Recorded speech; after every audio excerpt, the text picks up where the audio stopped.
I have a memory, stored in the back of my mind, of being about 7 or 8 years old and spending my days learning times tables, reading books, and learning how to spell words like telescope or together. Waiting for the moment where my classmates and I would go line up in the hallway and go down to a classroom, where we'd sit on a brightly colored rug and look around the room at all of the different things that would make noise.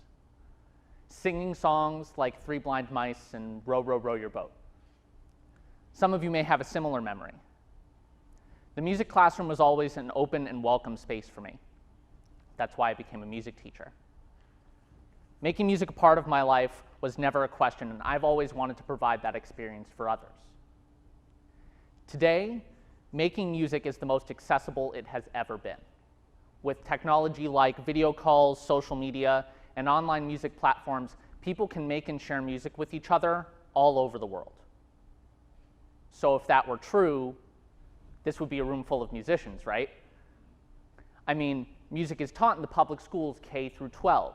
Until around middle school, most districts require at least a general music class.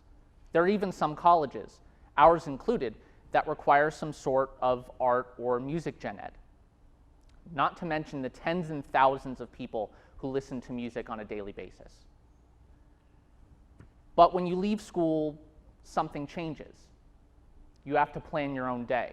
No more classrooms or school functions. Music becomes less of an active skill and more just passive enjoyment. And there's the problem. The way music is taught in schools makes it exclusive to the academic setting.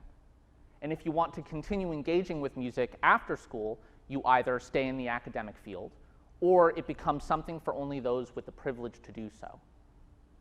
Music becomes something for only those with the privilege to do so. Getting together with another group of musicians becomes slightly more exclusive.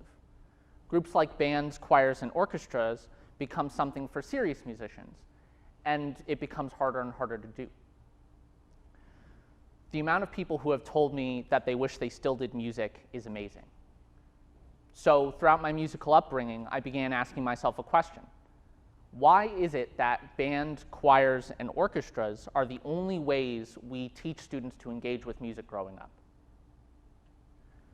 To address this question, I began looking at the public school music curriculum. As a public school educator, I have a series of standards that I have to meet. And if I were to list them all for you here today, we'd be here all night. But there are about four standards four large standards that these smaller standards all stem from. Creating, performing, presenting, and producing, responding, and connecting. Now, these are all pretty self-explanatory. Creating means to create something from where there wasn't before. Responding means to take a piece of music you were either listening to, playing, or analyzing and respond to it. And connecting means to take that piece of music that you were either listening to, playing, or analyzing and connect it to another subject or to the world outside of music. Now, performing, presenting, and analyzing performing, presenting, and producing rather, happen to be where music education usually centers on. We spend our class time in ensembles polishing and practicing pieces of music to present to the community or to our friends and family. We're taught to not make mistakes and play what's on the page. Our classroom, the class curriculum is dictated by the pieces we choose to perform. Then there are supplementary classes that support this program, like jazz bands, marching bands, show choirs, etc. Yet, these are not the only ways that this can be taught. The model does work. This allows music teachers to reach a large quantity of the student body and provide positive musical experiences for the students involved. It teaches things like music literacy, playing with others, and a litany of other skills. Non-musical skills are also addressed through this model.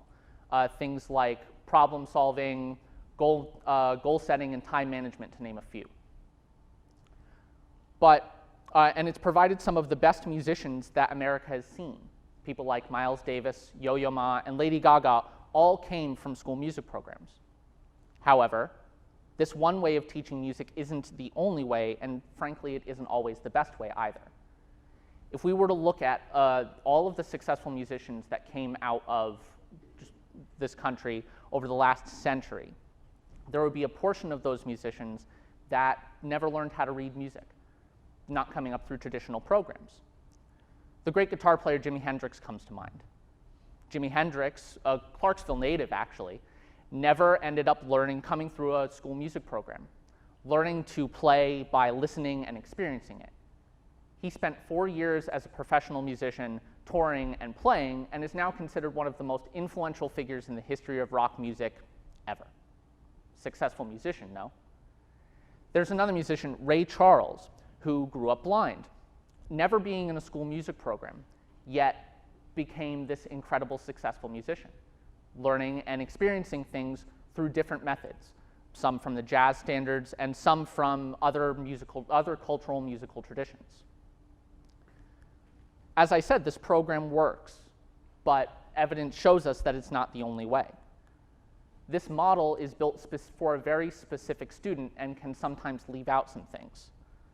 It can leave out some students that may not want to play a band or orchestra instrument, maybe like guitar, or something more culturally specific like Appalachian fiddle or congas from Latin America. It creates a great cultural disparity between the pieces we choose to perform and our diverse student body, as most of the pieces that are available and have been written are written and have been written by white men. And this model is mainly teacher-centered. Now, that's not a bad thing, but COVID taught us that when the music teacher isn't in front of the students planning performances, picking the pieces, and really motivating students, many students had trouble engaging with music on their own. So why not expand our perspective and bring in practices from other cultures that have also been learning and interacting with music over the centuries? People like, this is what makes these popular musicians so successful. As I said, people like Miles Davis and Lady Gaga all came from public school music programs. However, they were able to interact with the music that they found important and made it their own. It's time for music educators to bring these perspectives into their classrooms. I believe this can be done by looking outside the Western European tradition for new perspectives. Not all students resonate with this tradition, and that's totally fine. There is such a large world of music out there, and we only have the opportunity to explore it. The jazz tradition comes to mind as another useful approach to teaching music. With the diverse student population that we have, the jazz tradition provides a little bit more of a cultural opening for students that they may not get elsewhere. And it also approaches music from a different perspective from the Western European tradition. The jazz tradition focuses a little bit more on training the musical ear and listening first. Students are asked to be a little bit more independent and start improvising and listening first versus reading first, as in the Western European tradition. This improvisation really pushes students to be more independent, and playing everything on the page isn't enforced as heavily. Students are asked to interpret and come up with their own solutions. This also leads very well into student-led learning.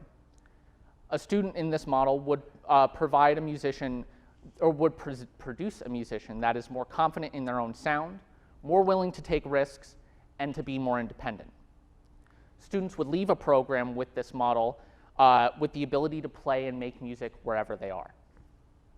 I believe this can also be done by expanding the school music program to include more opportunities for informal performances. This way is the way most bands and musicians tour nowadays. If we were to include this with students early on, some may continue playing until later in life. And lastly, I believe this can be done by meeting our students where they are, not where we wish they would be. Students are a lot smarter nowadays than we give them credit for. And teachers are also not the end-all, be-all for information. The internet saw to that. We are more guides now than ever before, and our job is now to point students in the direction of the knowledge they seek. If we were to spend time in our classrooms really getting to know what our students want to learn, then maybe our classrooms would continue to be more relevant and engaging. It's time for music education to expand its worldview because the world is growing, and we should continue to grow with it. Thank you.